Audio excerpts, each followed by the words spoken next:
पहाड़ के ऊपर एक मकान बना हुआ था। उसमें चित्रकला नाम की एक जादूगरनी रहती थी। वह काला जादू जानती थी। पहाड़ के नीचे तलहटी में एक गांव बसा हुआ था, जिस पर जादूगरनी ने अपने जादू से कब्जा किया हुआ था। गांव के लोग जादूगरनी से बहुत डरते थे। उन्हें पता था कि अगर जादूगरनी को गुस्सा आ गया तो अपने जादू से पूरे गांव को खत्म कर सकती है। इसीलिए गांव वाले जादूगरनी को खुश करने के लिए उसकी हर बात मानते थे। गांव वाले जितना भी कमाते थे, उसका एक बड़ा हिस्सा जादूगरनी को देना पड़ता था। कई सदियों से यही परंपरा चली आ रही थी। गांव के लोग जवान से बूढ़े होकर मर जाते थे, लेकिन जादूगरनी हमेशा जवान और खूबसूरत बनी रहती थी। इसका राज कोई नहीं जानता था। इसी गांव के एक घर में राकेश नाम का एक बच्चा रहता था। उसके पिता खेत में काम करते करते चल बसे। पिता के मरने के बाद राकेश ने खेती का काम संभाल लिया, लेकिन जितना भी अनाज वह मेहनत करके उगाता था, उसका एक बड़ा हिस्सा जादूगरनी को देना पड़ता था। एक दिन राकेश ने अपनी माँ से कहा, माँ, ऐसे तो हम कभी चैन से रह नहीं पाएंगे। इस जादूगरनी के कारण मेरे पिता की मृत्यु हो गई और अब मैं भी इसकी गुलामी कर रहा हूँ। राकेश की माँ ने कहा, बेटा, तुझसे पहले भी कई लोगों ने जादूगरनी का विरोध किया, लेकिन उसने अपने जादू से सबको मार डाला। हम कुछ नहीं कर सकते हैं। राकेश ने माँ की बात को बीच में काटकर पूछा, लेकिन माँ, कोई तो रास्ता होगा इस सब से बाहर निकलने का। राकेश की माँ बोली, बेटा, मेरी बात मान, जैसा चल रहा है चलने दे। राकेश उस समय तो चुप हो जाता है, लेकिन उसके मन में जादूगरनी से गांव वालों को छुटकारा दिलाने की बात घर कर गई। राकेश अगले दिन से अपने खेत पर काम करने जाने लगा, लेकिन उसका मन काम से ज्यादा जादूगरनी में लगा हुआ था। दोपहर को राकेश एक पेड़ के नीचे खाना खाने बैठा। वहीं उसके बराबर के खेत के दीनानंद चाचा भी खाना खा रहे थे। दीनानंद चाचा से राकेश ने अपने मन की बात कही।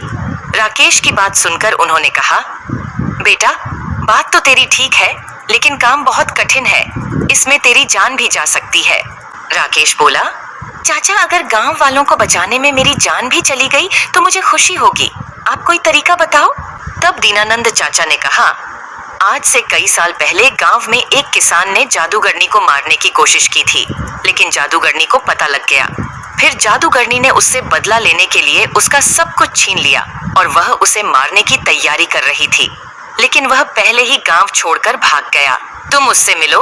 उसका नाम गोपाल है। वह पास ही के एक गांव में रहता है, लेकिन वह किसी से मिलता नहीं है। राकेश बोला, लेकिन क्यों चाचा? दीनानंद जी ने कहा, बेटा, उसे डर है कि कहीं जादूगरनी ने उसे मारने के लिए न भेजा हो। राकेश ने सारी बात समझ ली। अगले दिन वह दूसरे गांव चल दिया। वहां वह गोपाल के घर पहुंचा। बहुत विश्वास दिलाने के बाद गोपाल ने राकेश से बात की। गोपाल ने कहा, मैंने एक बार रात को जादूगरनी के महल में जाकर उसका गला दबाया, जिससे वह सोते सोते मर जाए, लेकिन वह मरी नहीं, क्योंकि उसने अपने प्राण एक तोते में रख रखे हैं। राकेश को बहुत आश्चर्य हुआ।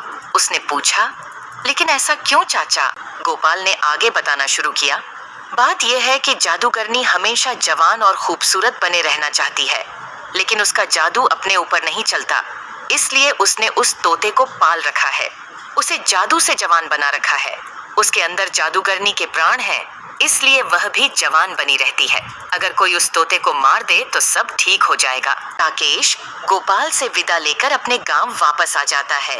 रात होते ही वह चुपचाप जादूगरनी के महल में पहुंच जाता है। वहां देखता है कि जादूगरनी सो रही है और उसके पास ही मेज पर एक पिंजरा था, जिसमें वह तोता था।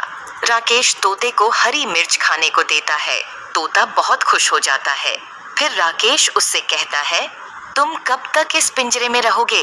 तुम चाहो तो मैं तुम्हें आजाद कर सकता हूँ।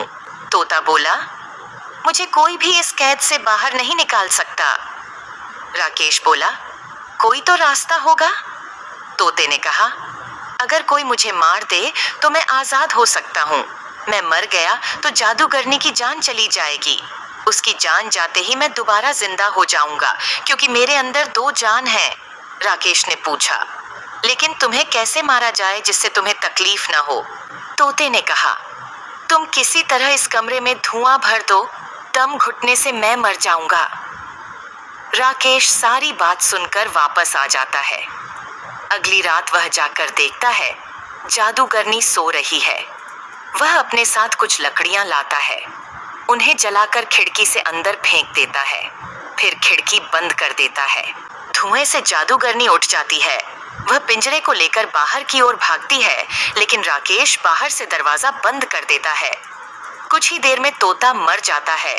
उसके मरते ही जादूगरनी के हाथ से पिंजरा छूट जाता है और वह मर जाती है। यह सब राकेश बाहर से देख रहा था। जादूगरनी के मरते ही वह खिड़की खोलकर अंदर जाता है और पिंजरे को बाहर ले आता है। कुछ ही देर में तोता जिंदा हो जाता है। इस तरह राकेश की हिम्मत और सूझबूझ से गांव वालों को जादूगरनी से छुट्टी मिल जाती है।